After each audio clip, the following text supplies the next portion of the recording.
I want you to stop scrolling for a second and actually think about how much you made last year.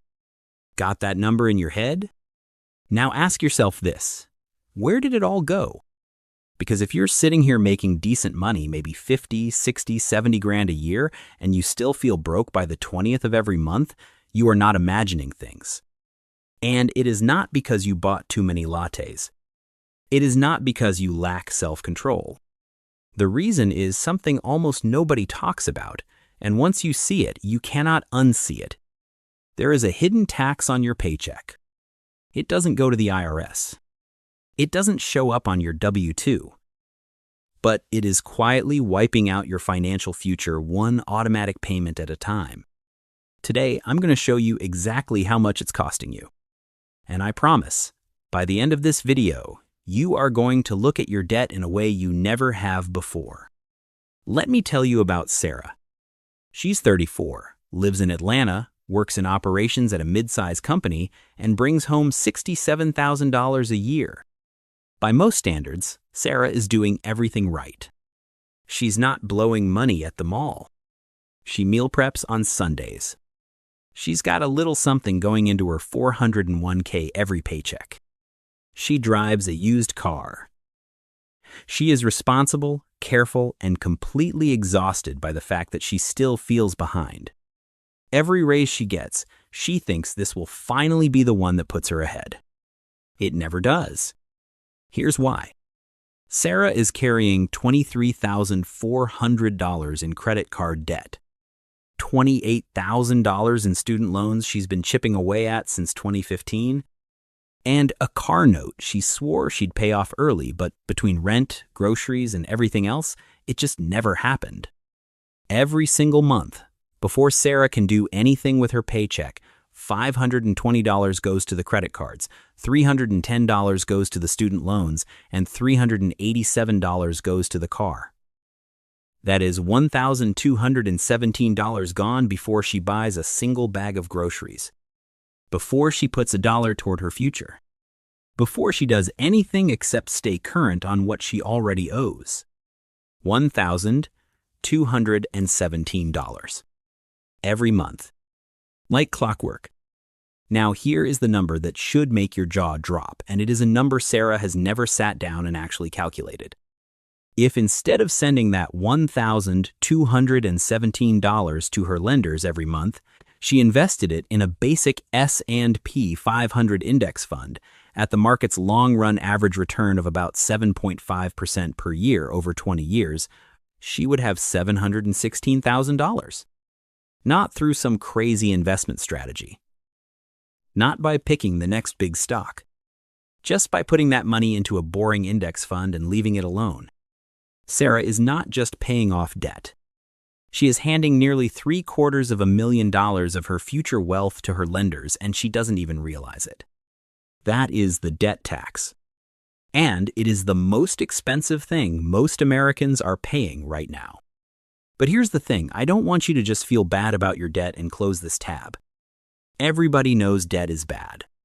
What I want to show you is the exact moment the whole equation flips. Because it can flip. And it can flip faster than you think. Meet Marcus. He's 43, lives outside of Columbus, earns $71,000 a year. 3 years ago, he was in the same spot as Sarah. Same anxiety every time he checked his bank account. Same feeling of treading water no matter how hard he worked. But Marcus did something most of his friends thought was overkill. He spent 18 months laser-focused on one single goal, eliminating every cent of consumer debt he had. No vacations. No new furniture. No upgrading his phone. Just 18 months of treating debt elimination like a second job. He used what's called the debt avalanche. You ignore the balances entirely and you attack whichever debt has the highest interest rate first. For most people, that means the credit cards. A 2016 study out of the Journal of Marketing Research confirmed this is the mathematically optimal approach. It minimizes the total interest you pay over time. For Marcus, it saved him around $4,300 compared to just paying things off randomly.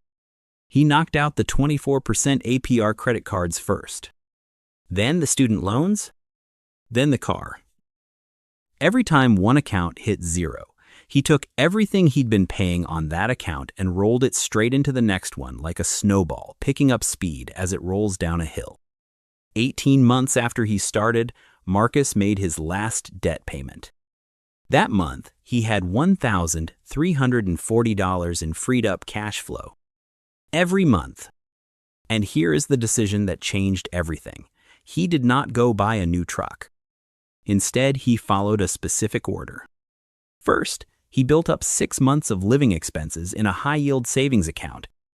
Not because he was being paranoid, because he never wanted to need a credit card again. That emergency fund is the wall between him and going right back into debt the second life throws a curveball.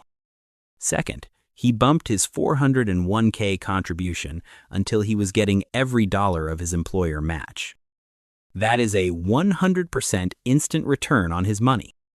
There is no investment on earth that beats that. Third, he maxed out a Roth IRA $7,000 a year going in after taxes, growing completely tax-free for the rest of his life. Most Americans never touch this account. It is one of the best wealth-building tools in the country, and it just sits there unused. Fourth, everything left over went into a regular brokerage account, low-cost index funds, automatic contributions, totally hands-off. Marcus did not get promoted. He did not inherit money. He did not start a side hustle that went viral. He just stopped letting compound interest work against him and started letting it work for him instead. Now, let's talk about something most financial videos skip over entirely, because the numbers are only half the story. The real cost of debt is not just the interest. It is the life you cannot live while you're carrying it. Think about Sarah's career for a second. She's smart, she's good at her job, and every few months an opportunity crosses her path, a startup that needs someone with her skills or a chance to go out on her own as a consultant. The upside is real. But every single time, before she can even get excited about it, one thought kills it. Can I still make my payments? That question is a cage. And it is invisible. Most people inside it don't even know it's there. The research backs this up.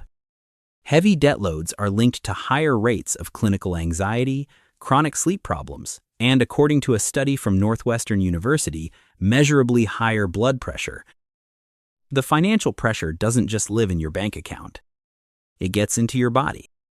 It gets into your relationships. It gets into the way you show up at work every morning.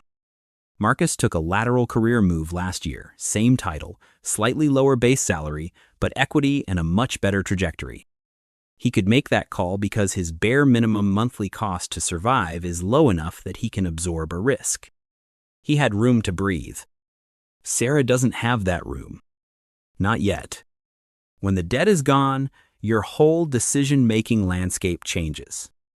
Things that felt too risky become possible. Options you couldn't even consider before suddenly make sense. That is the second thing the debt tax steals from you, your options, and it never shows up on any balance sheet. So let's get practical.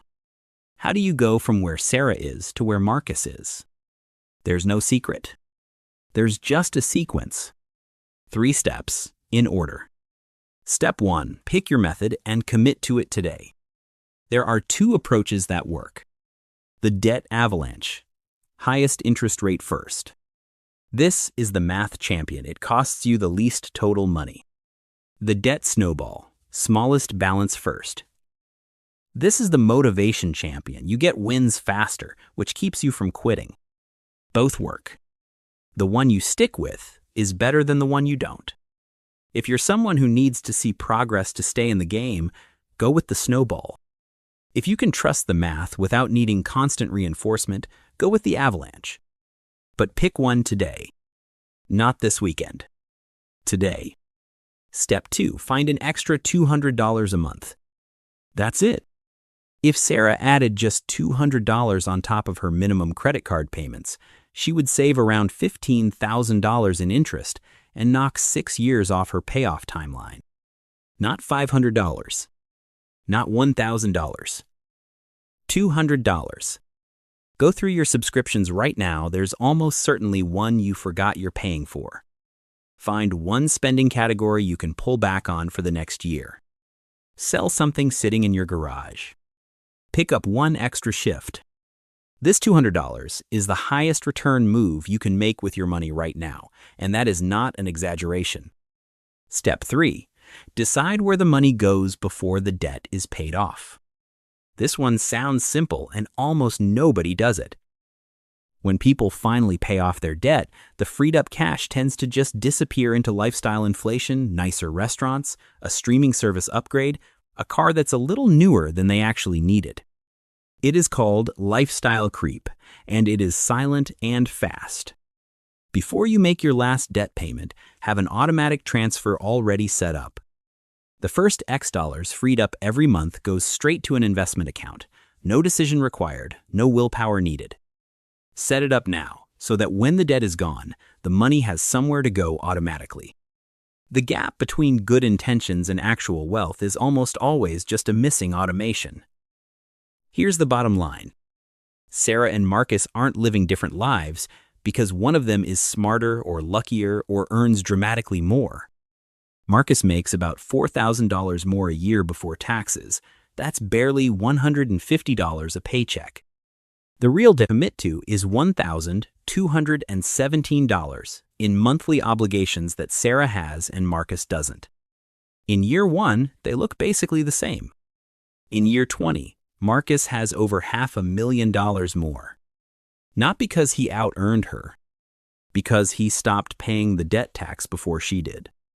Before you close this video, I want you to do one thing. Add up every minimum debt payment you make each month. Multiply it by 240. That's your rough 0-year loss. Then drop it into a compound interest calculator. I've linked a free one in the description, and see what that money would actually be worth if it were invested instead of sent to a lender every month. When you see that number, staying in debt is going to feel like a choice you are actively making. Because it is. Run your numbers. Drop your debt tax total in the comments. I read every single one. And if this hit different for you today, share it with someone you know who's making good money and still wondering where it all went. They need to see this. See you next time.